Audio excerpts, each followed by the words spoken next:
Pertanyaan model apa yang jenengan aplikasikan? Ini perlu jawaban yang agak panjang. Untuk lebih santai sambil ngopi dulu. Moga kopinya. Nanti Bismillahirrahmanirrahim. ya. Respon bagaimana dengan hobi Anda yang suka bertani gini? Ini pertanyaan yang ya. Perlu ngerokok dulu. Ya. Seorang santri yang menggeluti dunia pertanian. Gitu ya, Mas? Ya, Ya. betul. Kalau boleh tahu dulu mondoknya di mana aja, Mas? Saya lama di pondok pesantrennya Kiai Maimun di Sarang Rembang ya. Sebelumnya saya juga 1 tahun ada di pesantren Kesugihan dan saya SMA sekaligus mondok juga di Cirebon di pondok pesantren.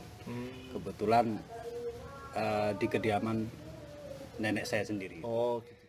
Santri itu yaitu tidak cuma ngaji, ada namanya roan. Roan itu kerja bakti. Iya, kerja Pak. Tepat nggak sih kalau kerja bakti ya? Ya, untuk bahasa orang awam Kerja bakti. lebih mudahnya kerja bakti lah. Cuman kalau kerja bakti itu kan akarnya ke gotong royong gitu ya. Iya. Kalau roan di pondok itu lebih cenderung ke khidmah gitu ya. Iya, lebih khidmat. Jadi kita mengharapkan ada Barokah. namanya barokahnya para guru-guru. Termasuk kadang santri itu disuruh ke sawah untuk membantu menanam padi atau memanen dan sebagainya. Jadi ilmu yang saya dapat dari pesantren saya kira sangat komplit. Iya. Tidak semata kitab saja. Saya banyak belajar banyak hal. Pertanian juga saya belajar. Dan juga Termasuk- keteladanan keseharian guru-guru Ya, kita betul. gitu ya. Kayak saya belajar kerapihan. Kerapihan itu dari guru saya, Mas. Ya. Jadi guru saya itu sangat menghargai baju. Mm-mm. Beliau itu kalau habis pakai baju, meskipun baju itu mau dicuci, itu dilipat. Ini Baju keunikannya. kalau kita itu orang awam itu kan dicantelin itu dia Iya. enggak. Jadi baju dilipat itu rapi gini saat ditaruh di baju kotor dan itu memang seperti baju seolah-olah bersih.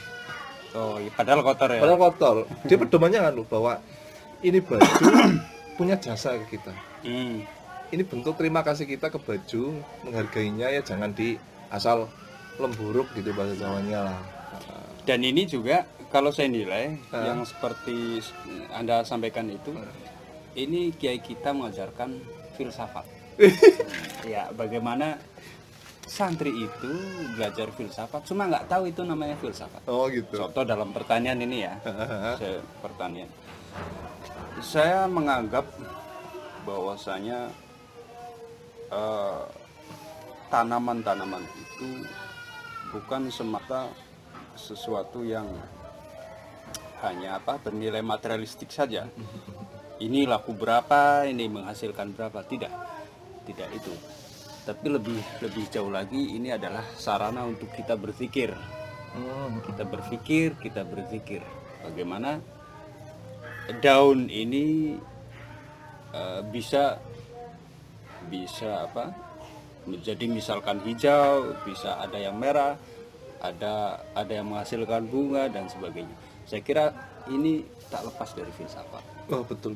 Jadi kita kadang lupa berpikir ke hal-hal yang sederhana dan dekat ya. Ya. Kayak kita keluar ke rumah yang tadinya lihat pohon cabai kita yang tadinya warnanya hijau, tiba-tiba merah, itu kan ini siapa yang mewarnai gitu kita nggak berpikir itu. Dan Cuma kita nunggu momen ada awan, ada tulisannya Allah itu. bagi saya terlalu jauh itu, terlalu. Anda kan suka bertani gitu ya, Gus. Ya. Pertanyaan model apa yang jenengan aplikasikan? Ini perlu jawaban yang agak panjang. Untuk lebih santai sambil ngopi dulu. Moga kopinya. Nanti Bismillahirrahmanirrahim. ya. Oke, tadi konsep ya. Konsep. Bentar, saya nyumet rokok dulu ini. Sebentar dulu ya. Oke. Jadi pertanian yang saya jalani itu sebenarnya simpel saja, sederhana saja. Saya itu karena keterbatasan lahan di sini ya. Jadi saya ingin memaksimalkan lahan yang sempit menjadi maksimal. Lahan yang tadinya tidak bernilai menjadi produktif. Kebetulan pada sekitar tahun 2012 mungkin ya, pertengahan 2012 saya mengenal seorang pegiat pertanian organik bernama Bapak Rois yang kebetulan sekarang sudah almarhum. Beliau banyak menginspirasi saya bagaimana model pertanian yang bisa diterapkan. Dulu saya nggak pernah berpikir bagaimana lahan sempit itu bisa menghasilkan. Bagaimana kita bertani di atas, misalkan kita punya rumah 2 lantai, di lantai atas bisa ada lele, bisa ada sayuran, bahkan ada padi di situ. Ini beliau banyak menginspirasi saya. Kemudian saya coba mengaplikasikan ide-ide besar beliau itu di rumah saya yang sempit ini ya. Yang apa adanya ini. Saya mencoba bertani ya yang simpel-simpel saja. Ada sayuran, ada cabai dan sebagainya, ada juga ikan. Nah, ini dari segi pemanfaatan lahannya ya. Jadi kita manfaatkan lahan sempit menjadi maksimal. Terus juga saya juga tertular idealisme beliau, bagaimana efek dari kita berkebun sendiri, bertani sendiri, menciptakan ketahanan pangan, menguatkan nilai rupiah juga. Iya. Ini jarang petani yang berpikir sama gitu. Bagaimana cabai yang kita tanam di polybag itu bisa menguatkan nilai rupiah. Jadi begini, kita kebutuhan sehari-hari sudah ada di sekitar kita. Kemudian transaksi dalam bentuk rupiah akhirnya akan berkurang. Peredaran rupiah yang sedikit ini akhirnya nanti menguatkan rupiah. Itu kata Pak Rois, bukan kata saya. Iya. Jadi simpelnya begitu. Pemanfaatan lahan sempit satu. Kalau dari segi ilmu pesantren saya, ini sebagai sarana saya untuk lebih banyak berpikir kepada Allah.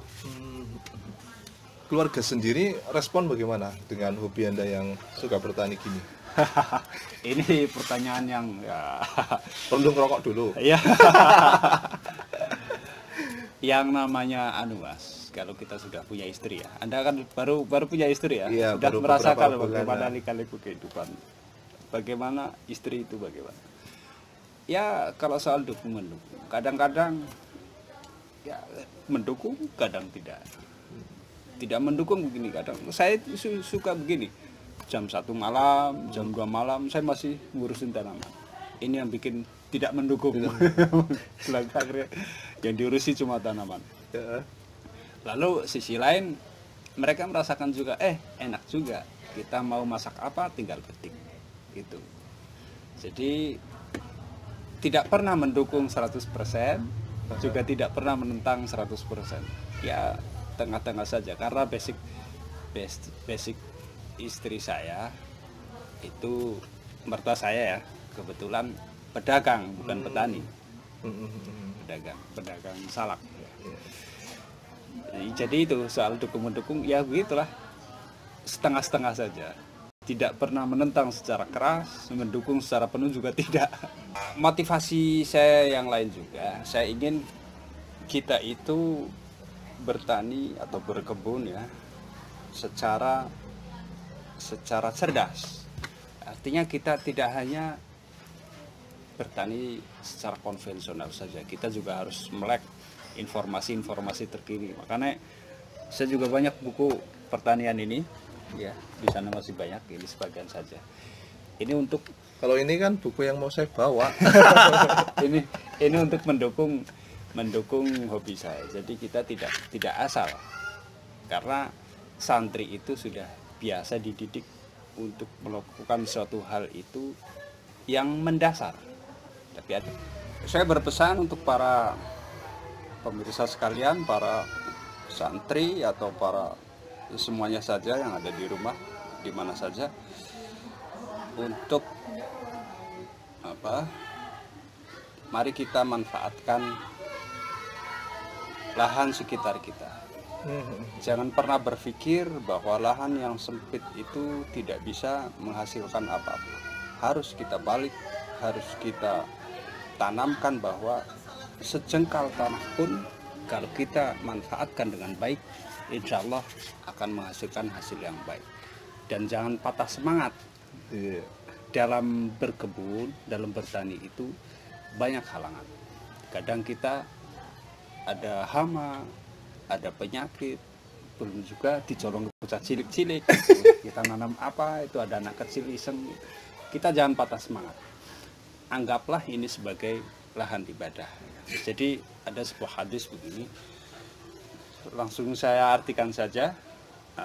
Tidaklah seseorang itu, tanaman seseorang itu dimakan oleh hewan, dicuri oleh maling, oleh yang lain, melainkan itu menjadi nilai ibadah.